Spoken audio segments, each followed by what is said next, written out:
daawadayaal meel kastoo aad kala socotaan facebooka telefishinka caalamiga ee universal waxaan idiin soo bandhigaynaa muuqaal waqti aan fogeyn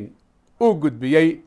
wakiilkii xogayaha guud ee jamciyadda quruumaha ka dhaxaysa ee dalka Soomaaliya Nicholas Haysam oo kowdii bisha January 2019 laga ceeriyay dalka Soomaaliya iyadoo dawladda Soomaaliyeed u aragtay inuu yahay nin ku xadgudbay oo jabiyay qawaaniintii iyo heshiiskii caalamiga ah ee diblomaasiyadeed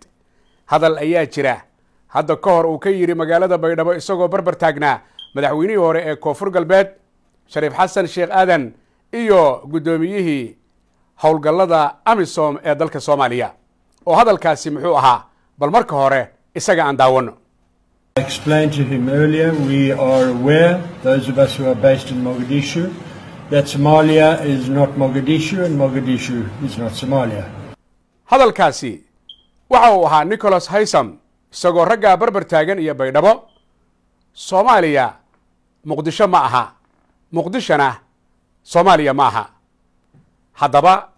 su'aasha taagani waxa ay tahay